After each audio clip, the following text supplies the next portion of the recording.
we are rolling. Hi, this is Mark Goldberg with UN Dispatch, speaking with...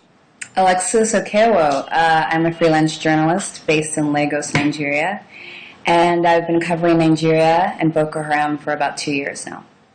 Great. And I've been reading you in The New Yorker recently. That's been fantastic. Oh, thank you. Yeah, no, it's great. And I remember I guess it was your May 7th piece, was like the first comprehensive explanation of what's going on in American media, print media, since the kidnapping, which we'll certainly get into. So it's been great. So I would encourage everyone to follow you. Thanks. So we are recording this. We're speaking on Tuesday.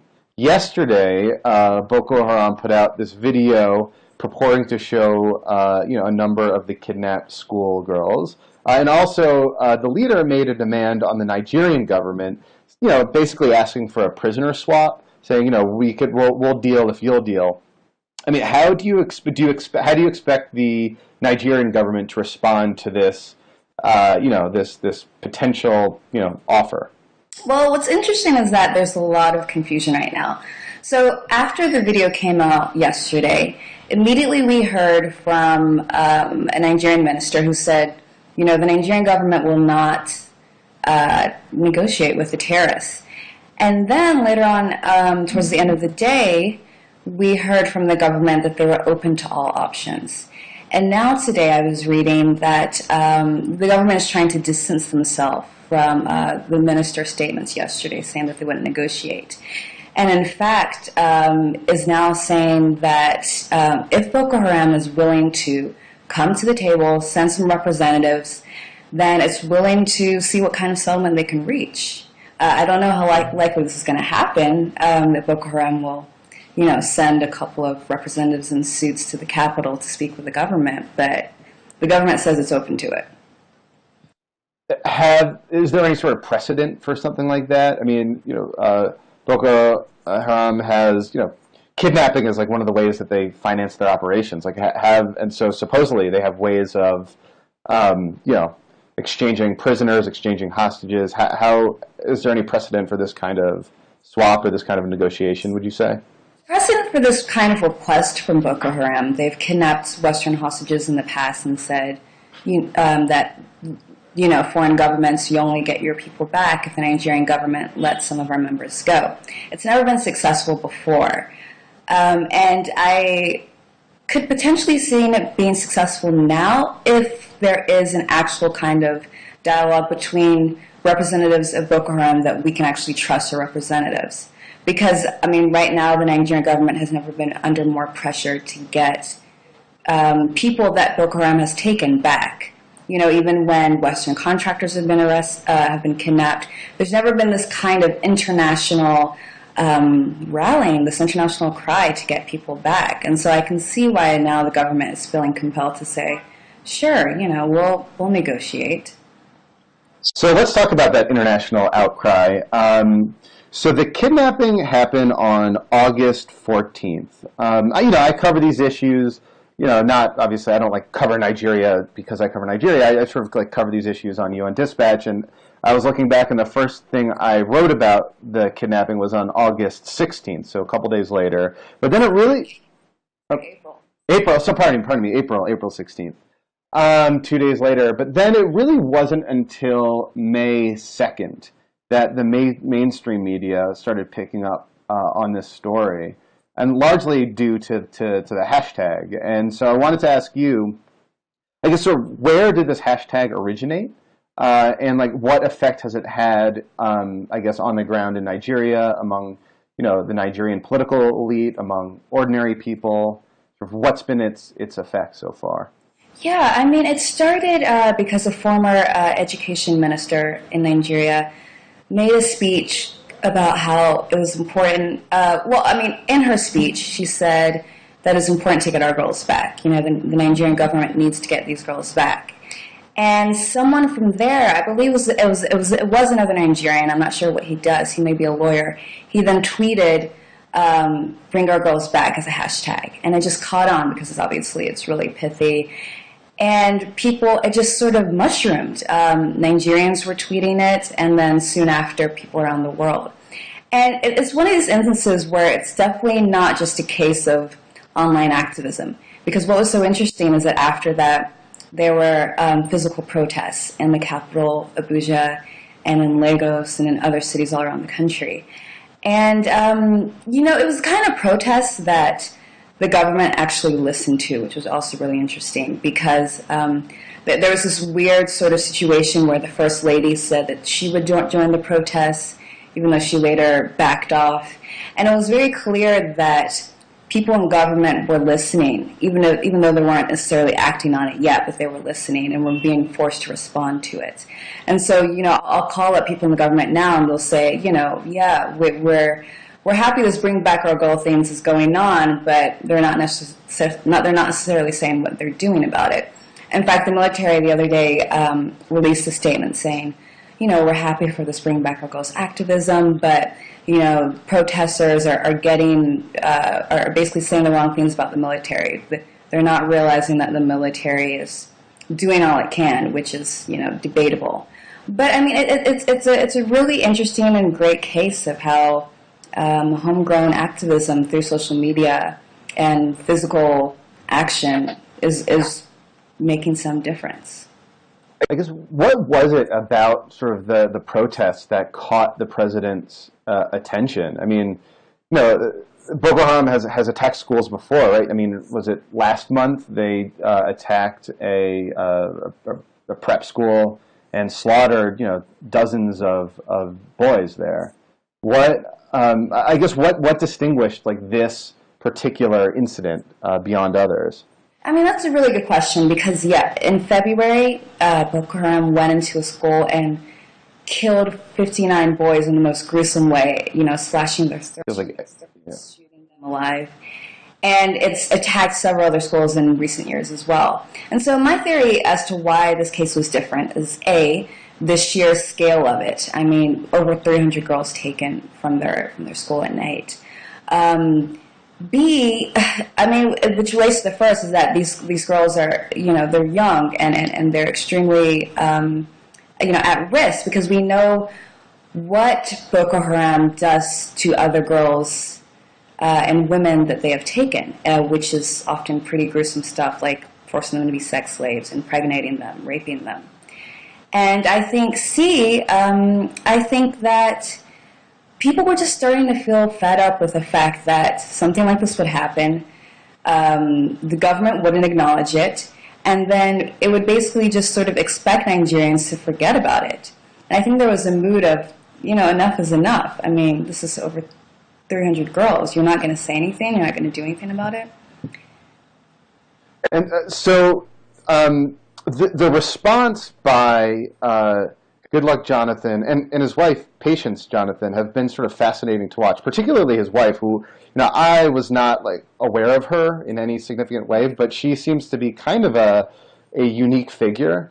I guess, who is she and what is she doing? How has she comported herself during this crisis? Well, Patience Jonathan is known as a very melodramatic woman. Nigerians joke that this is a woman that basically her husband, the president, can't control.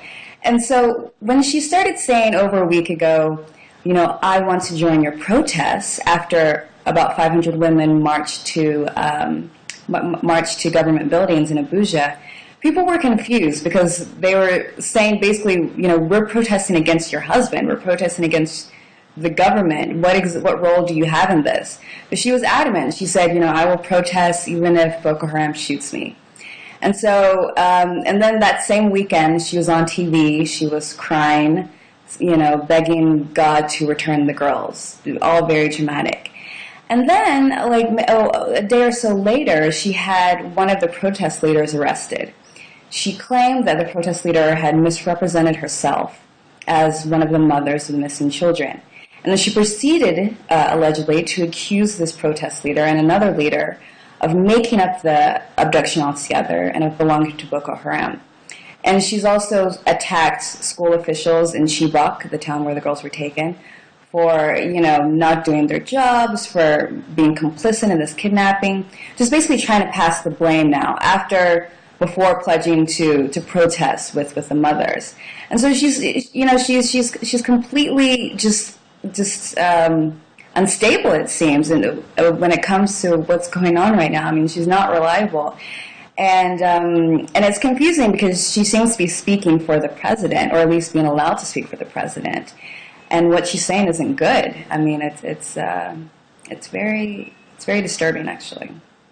So it also seems, though, that Goodluck Jonathan, the president, also, has, I guess, like, vacillated in his response. I mean, at times I've seen him quoted where he seems to suggest that the kidnapping is some sort of conspiracy against him, but at other times he seems to, be saying kind of the right things as well. I guess how would you characterize how he's responded to this situation so far? I mean, his response, sadly, was not surprising because for many weeks, of course, he did not say anything at all, which is his usual MO when it comes to Boko Haram attacks.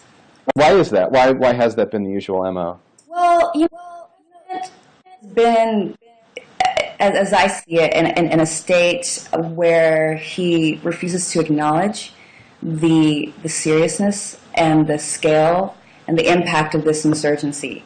He sees it as something that's not his problem, that's not the fault of his administration. He sees it as something that belongs to the Northeast and something that, is the responsibility of Northern leaders. And so as long as it doesn't affect him and his domain, he's seen it as something that, he can let keep going on in this isolated region as long as he still has the favor of most of Nigeria.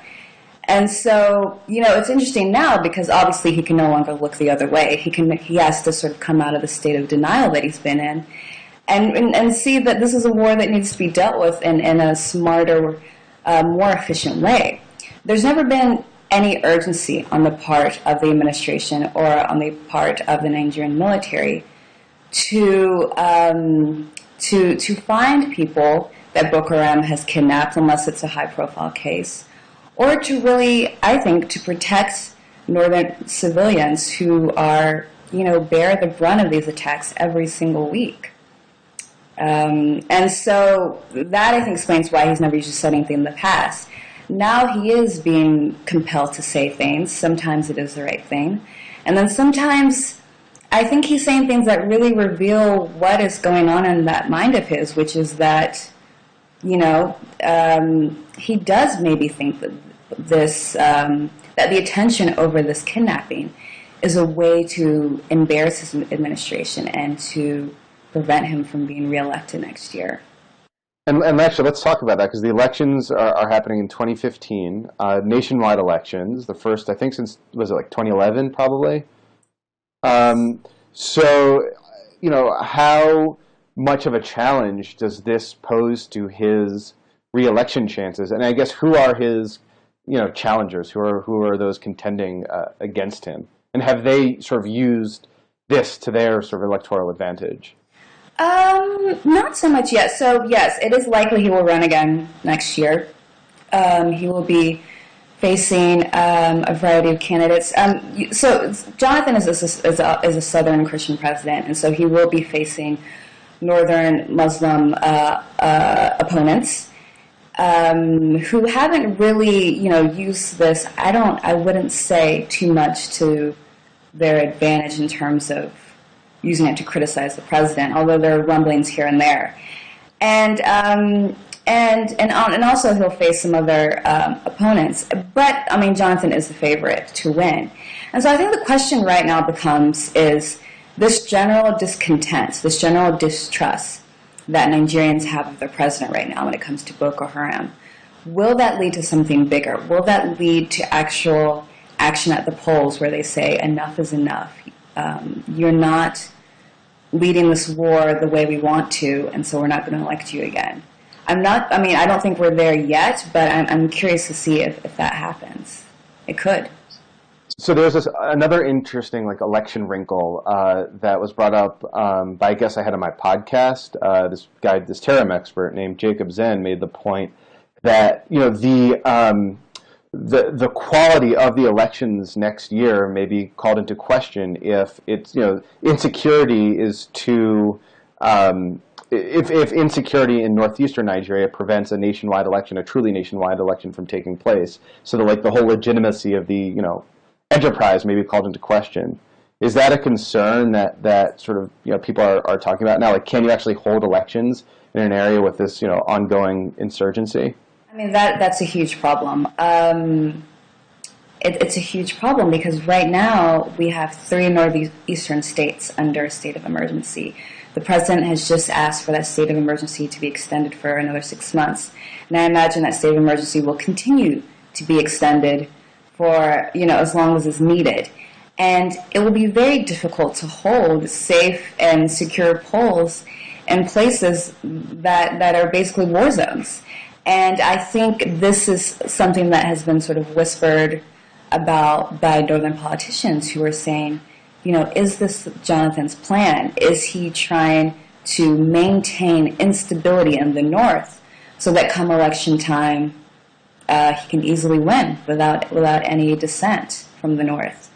And, conspiracy theories aside, I think it's obviously a real risk because, how are you supposed to hold an election when people are being massacred? And I think, it's worth pointing out, in case, the audience isn't aware, Nigeria is the largest country in sub-Saharan Africa. I think like 1 in every 6 Africans is a Nigerian. Regional behemoth, really, really important international player. But also, in 2011, like those elections were generally legitimate and generally considered, free and fair.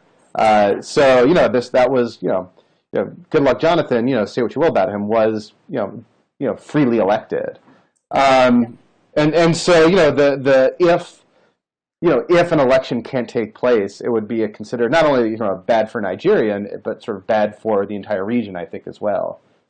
Oh, completely, yes. I mean, as you said, Nigeria is a major player on the continent, the biggest economy, and a lot of interesting things going on besides this insurgency, a lot of economic growth and innovation and entrepreneurship.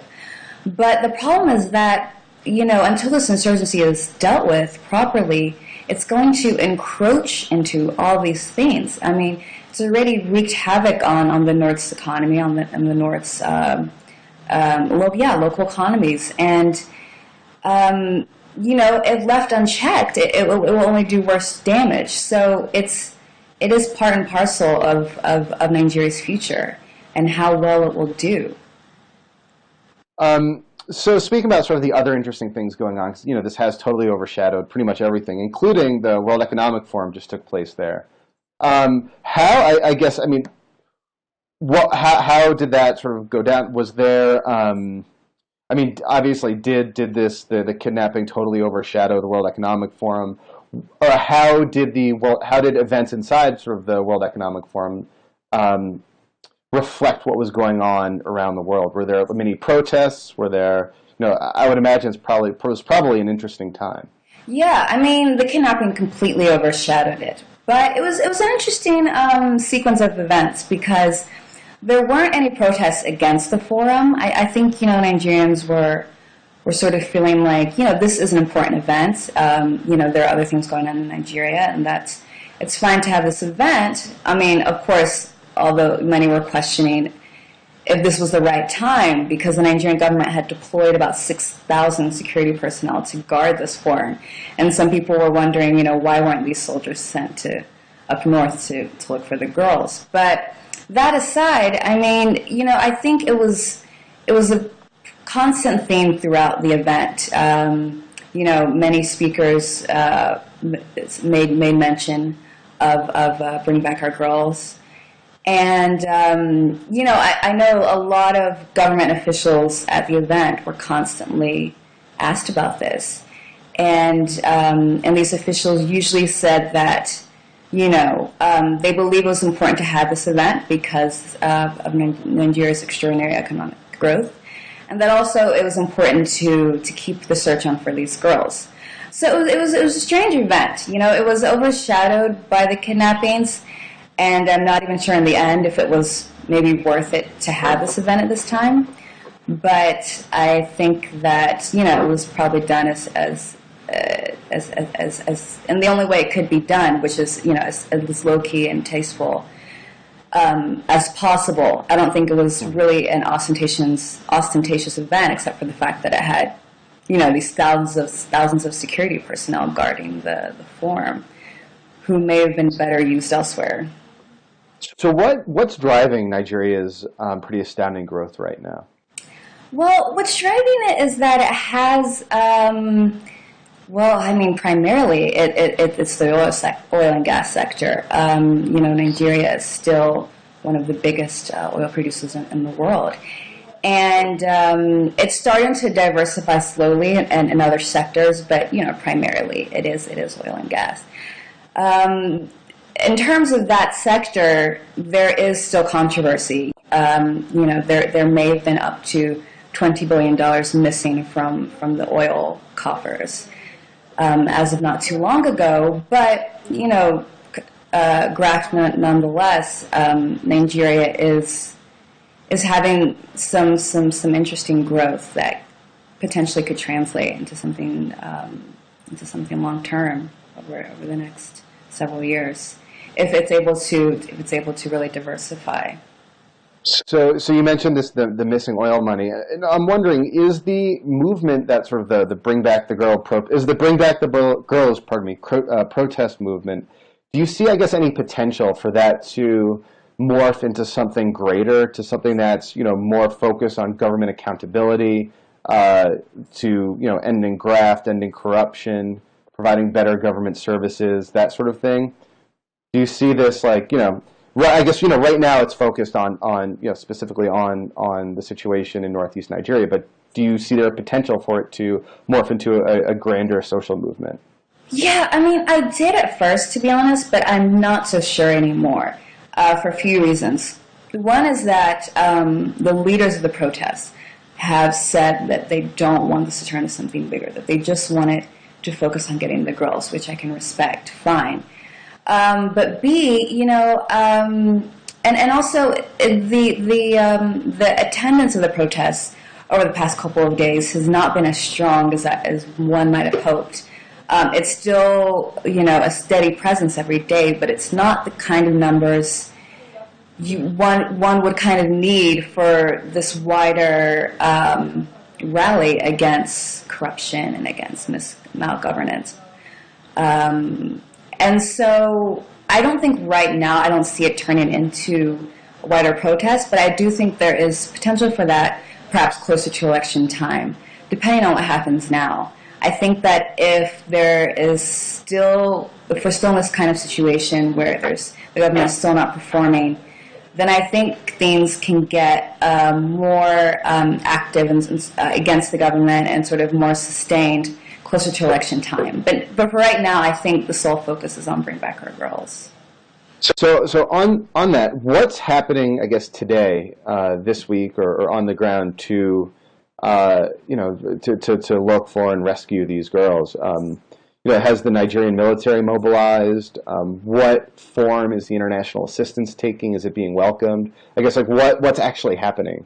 Yeah, okay, so the U.S. has sent a team of advisors, I believe the U.K. as well.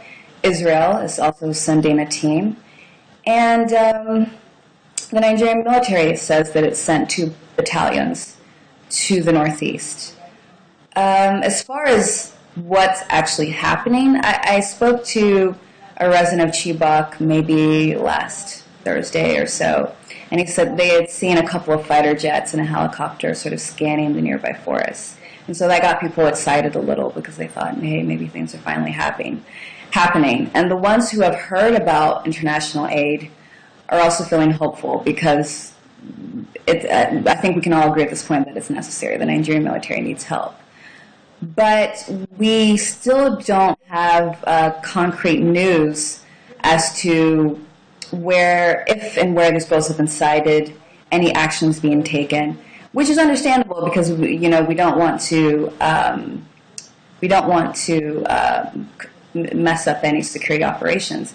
At the same time, there's very little intelligence coming from either the administration or the military on any updates they have, whether to the general public or to even parents themselves. Boko Haram, as we talked about, released a video yesterday saying that the girls and that it would trade them for their own members. Today, the governor of Borno State, which is the state in which Chibok is located, said that parents had identified at least 35 to 50 of the girls who were in the video.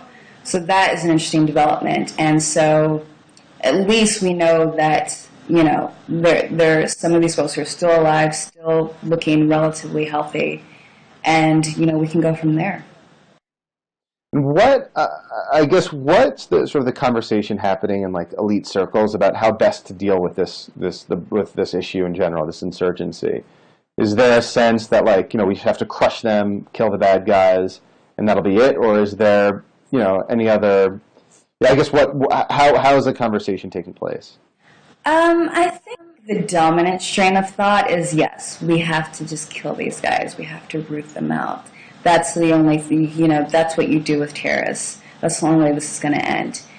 I find that there's a lot of nuance lacking in this kind of discussion, right? Because it's not acknowledging how this group came about, how it's been able to sustain itself through various basic structural inequalities in this country. You know, the fact that the North is extremely less developed, it has extremely fewer opportunities for education, for access to social services, healthcare, and things like that, that create an atmosphere of Northerners feeling extremely marginalized. There's little talk of that. What there is talk of is rooting out these terrorists and killing them and, you know, crushing them, which they've been saying for over a year since the state of emergency was enacted last year, and there's not been much progress since then. So, you know, you describe northern Nigeria and these states as sort of an area of relative deprivation compared to the rest of the country. Does that translate into any sort of popular support for this group? Yeah, I mean, in a sense, right? Because when Boko Haram's founder first started preaching, he was preaching against things that many Nigerians agreed about, right? The corruption of the government. You know, how things were so extremely unequal compared, you know, with the tiny corrupt elite and masses of people who just didn't have anything because of this graft. And so this is a message that not only Northerners but all Nigerians can sympathize with.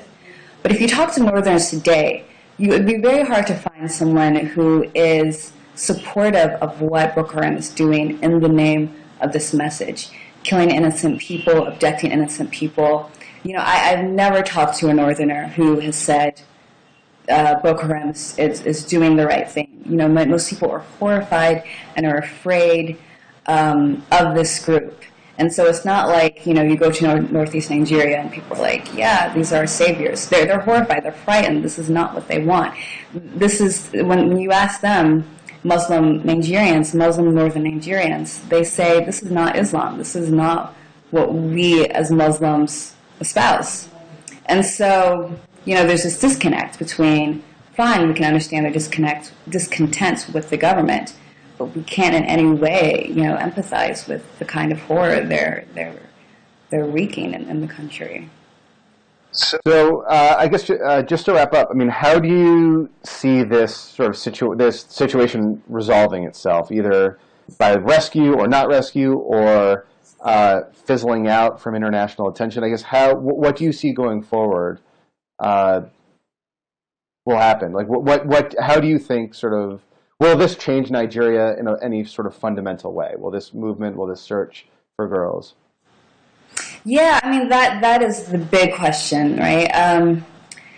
You know, I really want to have hope that these girls can be rescued. I think if there was some kind of negotiation, that could happen. I think if that does not happen, I think it will be extremely difficult for these girls to be rescued. And so, in any case, I see this going on for a very long time. And I do see it fizzling out of international attention.